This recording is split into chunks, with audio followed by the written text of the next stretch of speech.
को मिला सम्मान। राष्ट्रपति द्रौपदी मुर्मू ने किया सम्मानित। सीएम विष्णुदेव साय ने दी शुभकामनाएं। कोरबा में मंत्री लखनलाल देवांगन ने दी विकास कार्यों की सौगात। 1 करोड़ 34 लाख के विकास कार्यों की रखी आधारशिला। खेल मैदान के विकास की भी की घोषणा।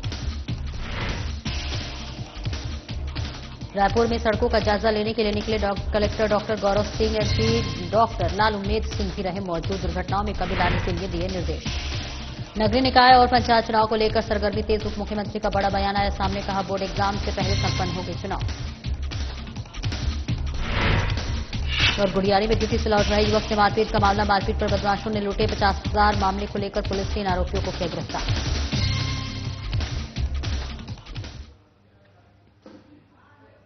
नमस्कार, स्वागत है आपका और मैं हूं आपके साथ सपना दीपक मदेशिया। बुलेटिन का आगाज करेंगे। छत्तीसगढ़ राज्य की गौरव और कोंटा गांव जिले की बेटी हेमवती नाग को राष्ट्रपति भवन नई दिल्ली में आयोजित राष्ट्रीय बाल पुरस्कार समारोह में राष्ट्रपति द्रौपदी मुर्मू ने प्रधानमंत्री राष्ट्रीय बाल पुरस्कार से सम्मानित किया।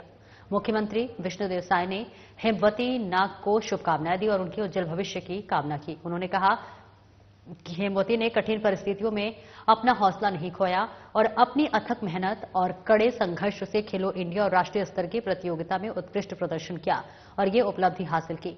आपको बता दें कि बाल देखरेख संस्था छत्तीसगढ़ राज्य बाल कल्याण परिषद बाल गृह बालिका जिला कोंडागांव के निवासरत बालिका हेमवती नाग ने प्रधानमंत्री राष्ट्रीय बाल पुरस्कार 2024-25 प्राप्त कर कोंडागांव जिला और छत्तीसगढ़ राज्य का नाम रोशन किया है।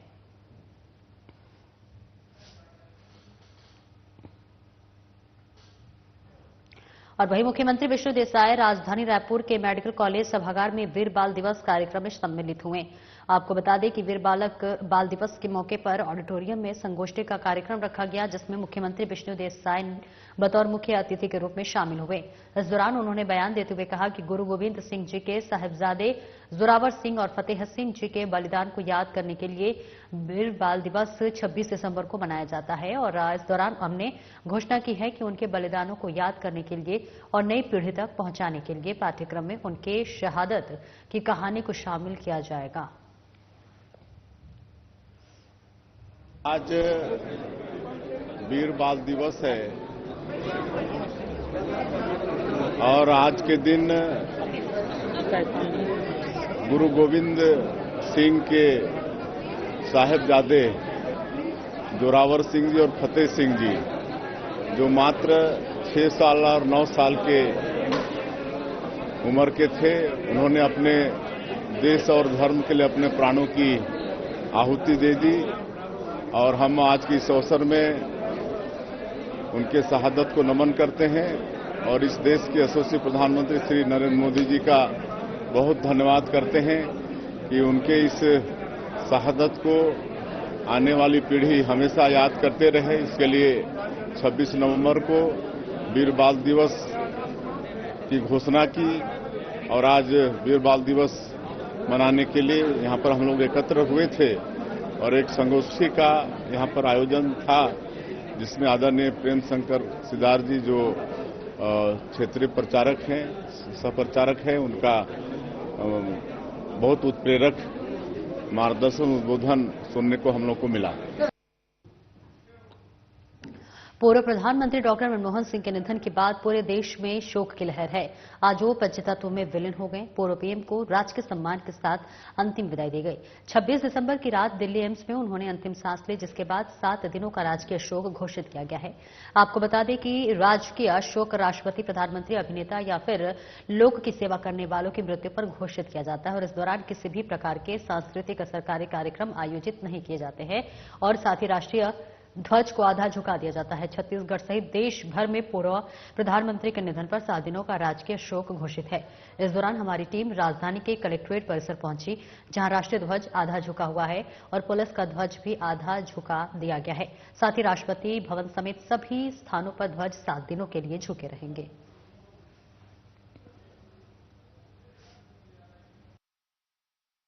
पूर्व प्रधानमंत्री डॉक्टर मनमोहन सिंह के निधन के बाद पूरे देश में शोक की लहर है। 26 दिसंबर की रात को उनका निधन हुआ, जिसके बाद से 7 दिनों का राजकीय शोक पूरे देश भर में घोषित कर दिया गया है। आपको बता दूं, राजकीय शोक के दौरान जो है जितने भी जगहों पर राष्ट्रीय ध्वज होते हैं उन्हें आधा झुका दिया जाता है। राष्ट्रपति भवन के अलावा भी सभी जो सरकारी दफ्तर हैं या फिर जितने भी स्थान हैं उन सभी स्थानों पर जो है झंडे को आधा झुका दिया जाता है। और इस वक्त मैं राजधानी रायपुर के कलेक्ट्रेट में मौजूद हूं और आप मेरे पीछे देख सकते हैं कि यहां पर भी जो राष्ट्रीय ध्वज है वो आधा झुका हुआ नजर आ रहा है। और इस दौरान जो है किसी भी प्रकार के सांस्कृतिक कार्यक्रम जो भारत सरकार के द्वारा आयोजित होते हैं उन सभी पर प्रतिबंध होता है। और इसी के साथ आपको बता दूं कि जो है उनके निधन की खबर सामने आते ही हर कोई उन्हें श्रद्धांजलि देने पहुंचा। और साथ ही आपको बता दें कि जितने भी सांस्कृतिक कार्यक्रम होते हैं राज्य सरकार की तरफ से और जो स्कूलों में, सरकारी स्कूलों में या फिर सरकारी जगहों पर जो भी सांस्कृतिक कार्यक्रम आयोजित होते हैं उन सभी पर प्रतिबंध लग जाता है। और जो है 7 दिनों का राजकीय शोक घोषित किया गया है। तो अब 7 दिनों के बाद ही जितने भी, आपको बता दूं, मुख्यमंत्री विष्णुदेव साय के भी जो छत्तीसगढ़ में जो कार्यक्रम थे वो सभी को रद्द कर दिया गया है। और आगामी 7 दिनों तक किसी भी प्रकार के जो कार्यक्रम हैं संस्कृति विभाग या फिर किसी भी जो सरकारी कार्यक्रम है वो सभी को जो है आगामी तारीख तक आगे बढ़ा दिया गया है। तो आप देख सकते हैं कि राजधानी रायपुर के कलेक्ट्रेट में मैं मौजूद हूं। यहां पर भी झंडे को आधा झुका दिया गया है और किसी भी प्रकार के सांस्कृतिक कार्यक्रम इस दौरान नहीं होंगे। तो आपको बता दूं कि पहले ये जो अधिकार था जो राजकीय शोक जो घोषित करने का वो केवल राष्ट्रपति के पास होता था, लेकिन इसके बाद जो है अब राज्यों को भी ये अधिकार दे दिया गया है। राज्य के तरफ से भी अलग अलग जो है तारीखें अब सामने आती हैं, अलग अलग हिसाब से वो लोग भी राज्य में अपने राजकीय जो है राज्य में भी शोक घोषित किया जा सकता है अलग अलग दिनों का। लेकिन इस दौरान जो है 7 दिनों का राजकीय शोक घोषित किया गया है और 7 दिनों का राजकीय शोक पूरे देश भर के लिए है। तो पूर्व प्रधानमंत्री या फिर किसी भी जो राष्ट्रीय नेता होते हैं, प्रधानमंत्री या फिर राष्ट्रपति या फिर जितने जो कलाकार हैं, फिल्म एक्ट्रेस या फिर जो भी जो राष्ट्र के लिए समर्पित रहे और समर्पित भाव से कार्य किया, उन सभी के निधन पर ये जो राजकीय शोक है उसे घोषित किया जाता है। तो राजकीय शोक 7 दिनों का घोषित है और 7 दिनों के बाद ही ये जो है झंडे को वापस से उठाया जाएगा। तो कैमरामैन वीरेंद्र के साथ मैं छाया जायसवाल, साधना प्लस न्यूज रायपुर। और वार्डों की जरूरतों को पूरी कर और समस्याओं का निदान कर शहर को सुंदर और समृद्ध बनाने की परिकल्पना के क्रम में नगर विधायक छत्तीसगढ़ शासन के वाणिज्य, उद्योग और श्रम मंत्री लखनलाल देवांगन ने गुरुवार को भिलाईखुर्द और बुधवार में जो है आयोजित भूमि पूजन कार्यक्रम में कुल 1 करोड़ 34 लाख रुपए लागत से होने वाले विकास कार्यों की आधारशिला रखी। भिलाईखुर्द में मंत्री देवांगन ने कहा कि बीते कई वर्षों से इस वार्ड को विकास कार्यों से अछूता रखा गया, लेकिन अब विष्णुदेव के सुशासन में एक साथ 5 विकास कार्यों की शुरुआत होने जा रही है। बीते 5 साल में पूरे शहर को विकास कार्यों के लिए तरसाया गया, लेकिन हमारी सरकार ने शहर को विकास के ट्रैक पर फिर से ले आया है। मंत्री देवांगन ने मंच से ही भिलाईखुर्द के खेल मैदान में विकास के लिए 10 लाख की स्वीकृति की घोषणा की और उन्होंने कहा कि जल्द ही इस कार्य के लिए राशि जारी कर दी जाएगी।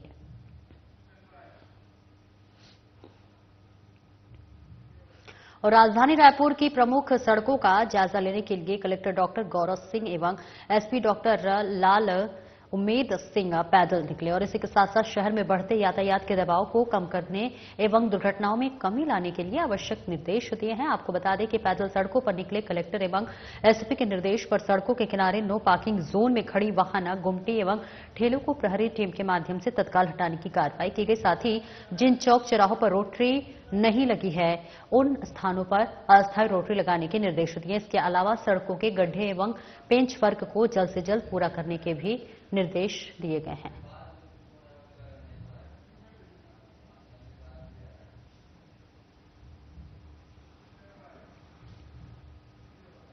उप मुख्यमंत्री अरुण साव ने पूर्व प्रधानमंत्री डॉक्टर मनमोहन सिंह के निधन पर शोक जताया है। उन्होंने कहा कि पूर्व प्रधानमंत्री डॉक्टर मनमोहन सिंह जी का निधन देश के लिए अपूर्णीय क्षति है, जिसकी भरपाई कभी नहीं की जा सकती है। डिप्टी सीएम साव ने कहा कि पूर्व प्रधानमंत्री डॉक्टर मनमोहन सिंह का राजनीति में एक लंबा अनुभव रहा है। वे देश के आर्थिक सलाहकार, योजना आयोग के उपाध्यक्ष एवं वित्त मंत्री रहे, रिजर्व बैंक ऑफ इंडिया के गवर्नर रहे। उन्होंने प्रधानमंत्री के रूप में 10 वर्षों तक देश की सेवा की। साव ने कहा कि डॉक्टर मनमोहन सिंह का बहुत बड़ा योगदान देश की अर्थव्यवस्था में, देश के विकास में रहा है। उनका जाना देश के लिए एक अपूर्णीय क्षति है। उन्हें मैं अपने विनम्र श्रद्धांजलि अर्पित करता हूं। उन्होंने अर्थव्यवस्था को जो दिशा दिखाई है वह निश्चित रूप से यादगार रहेगा।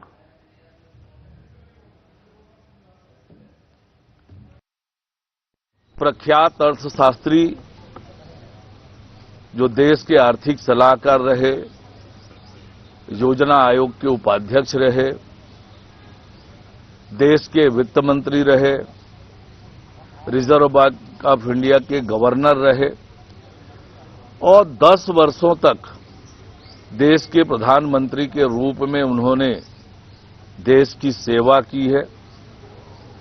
बहुत बड़ा योगदान देश की अर्थव्यवस्था के लिए, देश के विकास के लिए मनमोहन सिंह जी का रहा है। उनका निधन देश के लिए अपूरणीय क्षति है। मैं उन्हें विनम्र श्रद्धांजलि अर्पित करता हूं और उन्होंने देश की अर्थव्यवस्था को जो दिशा दिखाई है वो निश्चित रूप से देश के लिए हमेशा यादगार रहेगा।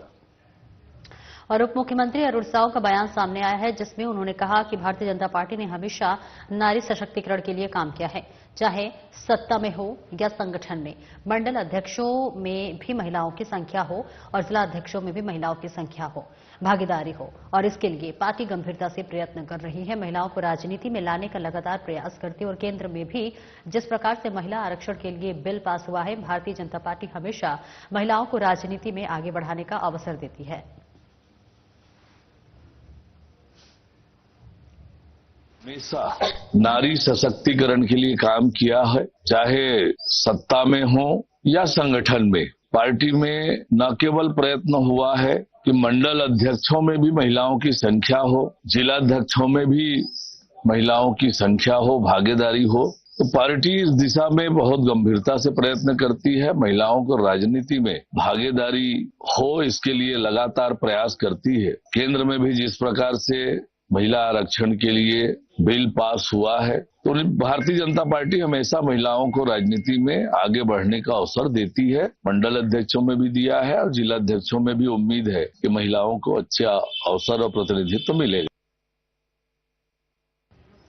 और संगठन चुनाव की बैठक को लेकर उप मुख्यमंत्री अरुण साव का बयान सामने आया है, जिसमें उन्होंने कहा है कि 477 मंडल आज की डेट में छत्तीसगढ़ में भारतीय जनता पार्टी के बने हैं और तो यह बहुत ही सामान्य बात है और बहुत अच्छे से हमारे मंडल अध्यक्षों का चुनाव संपन्न हुआ है। विस्तार से हमारे जिले के सुझाव अधिकारी, जिले के पर्यवेक्षक, उनकी रिपोर्ट कल प्रदेश प्रभारी के जो पर्यवेक्षक है उससे आधार पर पार्टी ने पैनल तैयार किया है। केंद्रीय चुनाव समिति को पार्टी के केंद्रीय नेतृत्व को भेजा है, जो उसके हिसाब से निर्णय होगा। 477 मंडल आज के डेट में छत्तीसगढ़ में भारतीय जनता पार्टी के बने हैं। 477 में 2-4 मंडलों में किसी तरह की कोई बात हुई है तो ये बहुत ही सामान्य बात है और बहुत अच्छे से हमारे मंडल अध्यक्षों का चुनाव संपन्न हुआ है। राजनीतिक क्षेत्र में सबकी महत्वाकांक्षाएं होती है, महत्वाकांक्षाओं को लेकर 2-1 स्थानों पर इस तरह की बात हुई है। जिला अध्यक्षों में भी विस्तार से हमारे जिले के चुनाव अधिकारी, जिले के पर्यवेक्षक सबसे राय शुमारी करके आए हैं। उनकी रिपोर्ट कल प्रदेश प्रभारी, प्रदेश के जो पर्यवेक्षक है उनके समक्ष प्रस्तुत हुआ है। उस आधार पर पार्टी ने पैनल तैयार किया है और पैनल तैयार करने के बाद केंद्रीय चुनाव समिति को, पार्टी के केंद्रीय नेतृत्व को भेजा है और फिर उसके हिसाब से निर्णय होगा। जिला अध्यक्षों का भी उप मुख्यमंत्री अरुण साव ने कहा है कि जल जीवन मिशन का काम तो ग्रामीण क्षेत्रों के लिए है। शहरी क्षेत्र में अमृत मिशन के तहत नल से जल पहुंचने का काम बड़े पैमाने पर स्वीकृत हुए हैं और उन कामों को तेज गति से आगे बढ़ने का काम हमारी सरकार कर रही है, ताकि प्रधानमंत्री नरेंद्र मोदी के सपनों के घर तक शुद्ध पेयजल पहुंच सके। विष्णुदेव साय की सरकार में यह काम तेज गति से पूरा किया जा रहा है। देखिए, जल जीवन मिशन का काम तो ग्रामीण क्षेत्रों के लिए है। शहरी क्षेत्रों में अमृत मिशन के तहत घर तक नल से जल पहुंचाने का काम बड़े पैमाने पर स्वीकृत हुए हैं, चल रहे हैं। उन कामों को तेज गति से आगे बढ़ाने का काम हमारी सरकार कर रही है, ताकि प्रधानमंत्री माननीय नरेंद्र मोदी जी के सपनों के अनुरूप हर घर तक शुद्ध पेयजल पहुंच सके। हमारी सरकार इसके लिए लगातार प्रयास कर रही है। विष्णुदेव साय जी के नेतृत्व में केंद्र सरकार की योजनाओं को तेज गति से पूरा करने का काम। और नगरीय निकाय और पंचायत चुनाव को लेकर लगातार सरगर्मी तेज है और इस बीच उप मुख्यमंत्री अरुण साव का बड़ा बयान सामने आया है, जिसमें उन्होंने बैलेट पेपर से नगरीय निकाय और पंचायत के चुनाव होने की जानकारी दी और इसी के साथ उन्होंने यह भी कहा कि बोर्ड एग्जाम से पहले नगरीय निकाय और पंचायत चुनाव संपन्न हो गए। आपको बता दें कि 7 जनवरी के बाद कभी भी आचार संहिता लग सकती है। नगरीय प्रशासन मंत्री अरुण साव ने इसी के साथ कहा कि ईवीएम मशीन की तैयारी में समय लग रहा था, इसलिए बैलेट पेपर से चुनाव करने का निर्णय लिया गया है। चुनाव आयोग तैयारी कर रही है। नगरीय निकाय चुनाव पर सरकार तैयार कर रही है। नियम में परिवर्तन हुआ है। आरक्षण की प्रक्रिया हो रही है। बोर्ड एग्जाम से पहले सरकार चुनाव कर देगी। रहा था और इसलिए पोस्टल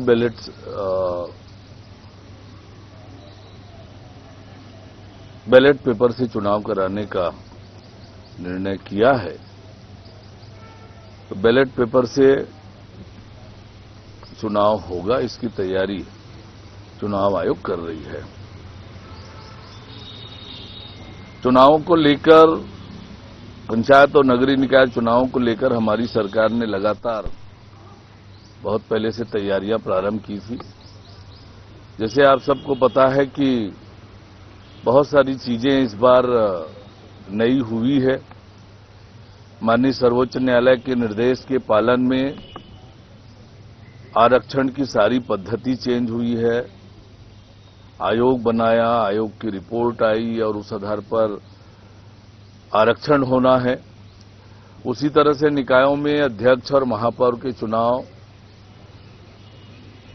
प्रत्यक्ष प्रणाली से करने का निर्णय हुआ है और इस बीच नई निकायें बनी हैं। नए नगर पंचायत, तो नगर पंचायतों को नगर पालिका में अपग्रेड किया है। इन सबके तैयारियों में थोड़ा समय की आवश्यकता थी और इसलिए आरक्षण की प्रक्रिया अब नगरीय निकायों के अध्यक्ष और महापौर के लिए 7 तारीख निर्धारित की है, पर सरकार जल्द से जल्द चुनाव कराने के लिए प्रतिबद्ध है। जैसे ही आरक्षण की प्रक्रिया समाप्त होगी, उसकी सूचना चुनाव आयोग को भेजी जाएगी और चुनाव आयोग जो है उसके तुरंत बाद चुनाव के कार्यक्रम घोषित करेगी। और वरिष्ठ पुलिस अधीक्षक महोदय डॉक्टर लाल उमेंद्र सिंह के दिशा निर्देश पर रायपुर पुलिस द्वारा निजात अभियान के तहत नशे के विरुद्ध विशेष अभियान चलाया जा रहा है। इसी कड़ी में एंटी नारकोटिक्स टास्क फोर्स को सूचना प्राप्त हुई कि थाना तेली बांधा में क्षेत्रांतर्गत काशीराम नगर गार्डन के पास एक महिला अपने पास गांजा रखी है तथा बिक्री के फिराक में ग्राहक की तलाश कर रही है और जिस पर वरिष्ठ अधिकारियों के निर्देशन में anti narcotics task force, anti crime and cyber unit तथा थाना तेलीबांधा पुलिस की संयुक्त टीम द्वारा उक्त स्थान पर जाकर मुखबिर द्वारा बताए गए महिला को चिन्हांकित कर पकड़ा गया है। पूछताछ में महिला ने अपना नाम हिना उर्फ बबली गोपाल बताया। टीम के सदस्यों द्वारा उसके पास रखे थैले की तलाशी लेने पर थैले में गांजा पाया गया है, जिसके बाद आगे की कार्रवाई की गई है।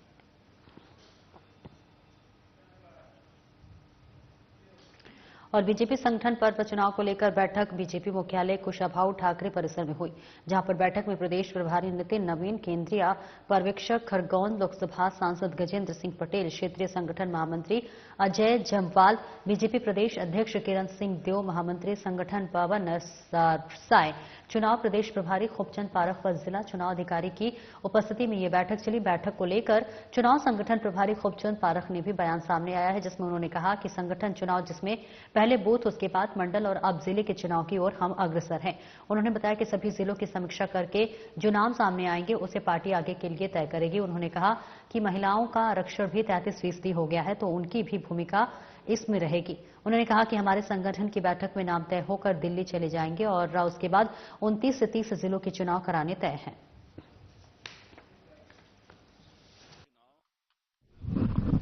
पहले बूथ, उसके बाद मंडल और अब हम जिले के चुनाव करने की स्थिति में आ गए।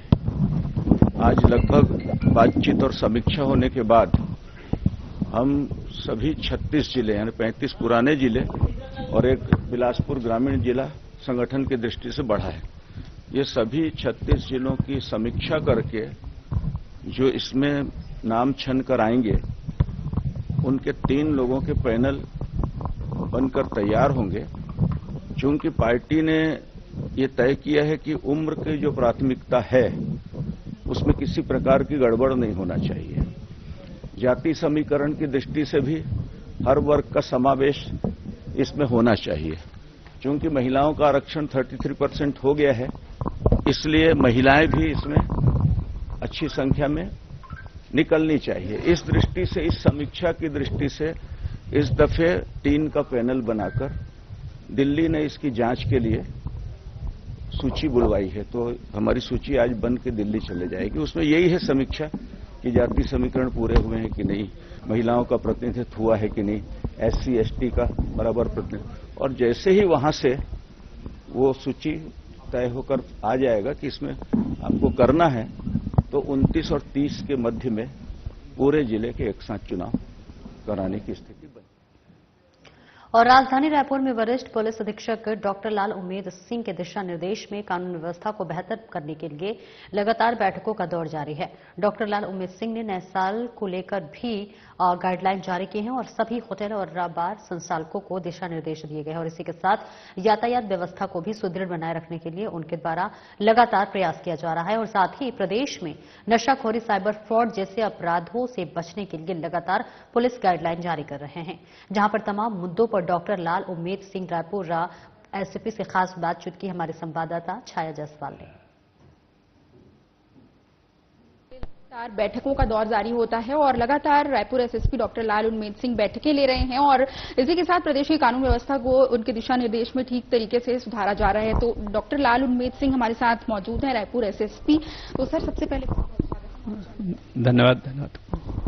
सबसे पहले सर बताएंगे कि किस तरीके से, क्योंकि आपको नया प्रभार मिला है, और कैसे आगे की तैयारी? इसमें मुख्य चुनौती आज के दिन में यातायात है। साथ ही साथ जो कुछ रिसेंट पीरियड में कुछ अपराध घटित हुए हैं, तो उन अपराधियों के विरुद्ध में कार्रवाई करते हुए अपराध में कमी लाने का चुनौती है। इन दोनों बिंदु पर लगातार काम किए जा रहे हैं। जो आपराधिक रिकॉर्ड वाले व्यक्ति हैं उनको चिन्हांकित किया गया है, उनको लगातार बुला करके समझाइश भी दी जा रही है। कठोर कार्रवाई करने योग्य जो अपराधी पाए गए हैं उनके विरुद्ध में कठोर कार्रवाई भी की जा रही है। कुछ बदमाश जो आदतन है उनके विरुद्ध में जिला बदर की कार्रवाई की गई है। कुछ बदमाश जिनका भय है समाज में, वैसे लोगों को भी चिन्हांकित की गई है, उनके विरुद्ध में NSA की कार्रवाई की तैयारी की जा रही है। तो ऐसे बदमाशों के विरुद्ध में कठोर कार्रवाई की जाएगी। साथ ही साथ जो वर्तमान में कुछ अपराध घटित किए हैं उनके विरुद्ध में भी कठोर कार्रवाई, त्वरित कार्रवाई किया गया है। उनको गिरफ्तार करके जेल भेजा गया है। जितने भी आपराधिक रिकॉर्ड वाले व्यक्ति हैं, चाहे चाकूबाज हों या पहले के संपत्ति संबंधी अपराध हो, निगरानी बदमाश हो, गुंडे बदमाश हो, सभी की क्लास ली जा रही है कि इस प्रकार के अपराध को आगे अंजाम न दें। सर, नशे के खिलाफ निजात अभियान लगातार काफी दिनों से चल रहा है, तो उसका कितना लाभ रायपुर में देखने को मिला आपको और कितने % अपराध में इस अभियान को लेकर कमी आई? इस संबंध में अभी समीक्षा मेरे द्वारा नहीं किया गया है। ये जरूर है कि जो फील्ड में जो नशे की कारोबारी के संबंध में कुछ शिकायतें प्राप्त हो रही है, तो उनके विरुद्ध में कठोर कार्रवाई की जाएगी ताकि इनके जो जड़ तक जाकर के उनके विरुद्ध में कार्रवाई की जाए, ताकि सप्लायरों को गिरफ्तार करके आगे जो सप्लाई चेन है उसको तोड़ा जा सके। सर, जो साइबर फ्रॉड से रिलेटेड मामले काफी सामने आते हैं, पुलिस के द्वारा लगातार जनता को जागरूक भी किया जाता है, लेकिन फिर भी हर रोज साइबर फ्रॉड से रिलेटेड खबर हम देख ही लेते हैं। तो इसके लिए क्या गाइडलाइन जारी करेंगे आप लोग कि साइबर से जो है जनता जागरूक हो सके ज्यादा से ज्यादा? साइबर फ्रॉड से मुक्त रहने के लिए एक ही उपाय है कि किसी प्रकार का जो पैसे के लालच में ना आए। आसानी से कोई अगर बोलता है कि उसके पैसे दुगना तिगुना 4 गुना हो जाएगा, उसके लालच में ना आए। अगर किसी प्रकार का कोई बिजनेस का साइट देता है या फिर किसी प्रकार का कोई लिंक आता है, अनजान लिंक आता है, तो इसको सिर्फ और सिर्फ जागरूकता ही एक ऐसा काम है जिसके माध्यम से इस प्रकार के जो साइबर क्राइम है उसको रोका जा सकता है। कई बार ये हो जाता है कि अनजान लिंक पर उनको प्रलोभन दिया जाता है, उस प्रलोभन में आकर के भी लिंक को क्लिक कर दिया जाता है। कई बार उनको लगता है कि उसकी इंक्वायरी की जा रही है, तो इंक्वायरी के उस पर जाकर के अपने पूरा डिटेल उसको बता देता है। तो हम इस पर जागरूकता को और लोगों तक पहुंचाएंगे और आपके माध्यम से भी हम अपील करते हैं कि इस प्रकार के लालच में ना आए, अपने पासवर्ड या फिर लिंक जो है या फिर अपने महत्वपूर्ण जानकारियां किसी से शेयर न करें। आपकी जागरूकता ही साइबर क्राइम से आपको रोक सकती है। सर, नया साल आ रहा है, 31st नाइट को लेकर काफी पार्टीज वगैरह होती हैं, तो इसके लिए क्या गाइडलाइन जारी किए गए हैं इस साल? अभी कुछ दिन पहले ही जितने भी रेस्टोरेंट हैं, होटल हैं, जहां 31st का कार्यक्रम आयोजित किया जाता है, उन सभी संचालकों को बुलाया गया था। लगभग 150 से ज्यादा लोग यहां उपस्थित हुए थे। उन सबको विस्तृत चर्चा करने के उपरांत में निर्देश दिए गए हैं कि उनके यहाँ जो भी कार्यक्रम आयोजित किए जाएंगे उसकी विस्तृत रूपरेखा संबंधित थाने में जमा करें, वहां से उसके संबंध में, आयोजन के संबंध में वहां से अनुमति प्राप्त करें। वर्तमान में अगर किसी प्रकार का 1 दिन या 2 दिन के लिए किसी प्रकार का लिकर अगर सर्व किया जाना है तो उसके लाइसेंस प्राप्त किया जाए। इनको समय सीमा भी दिया गया है कि रात के 1 बजे के बाद किसी प्रकार का आयोजन न किया जाए। इनके पार्किंग के जो संभालने के दायित्व इनके खुद के होंगे, इसके लिए उनको आदमी रखने होंगे। साथ ही साथ उनके आयोजनों की भी बारे में बताया गया है कि भले आयोजन के लिए कहीं दूसरी जगह से कलाकार लाए जा रहा हो, पर फुहड़ता किसी प्रकार का प्रदर्शित न हो या आपत्तिजनक चीजें वहां न दिखाया जाए। तो इसके संबंध में अलग से लिखित में भी उनको निर्देश दिए गए हैं और थानों से ऐसे जहां भी आयोजन होगा उनकी गतिविधियों पर निगाह रखी जाएगी। तो ये थे हमारे साथ डॉक्टर लाल उन्मेद सिंह। आपका बहुत बहुत धन्यवाद सर हमारे साथ जुड़ने के लिए। और ये बता रहे थे कि किस तरीके से नए साल को लेकर गाइडलाइन भी जारी कर दी गई है और तमाम तरीके की बातचीत उनसे हुई है। तो कैमरामैन वीरेंद्र के साथ मैं छाया जायसवाल, साधना प्लस न्यूज रायपुर। फिलहाल इस बुलेटिन में इतना ही। नमस्कार।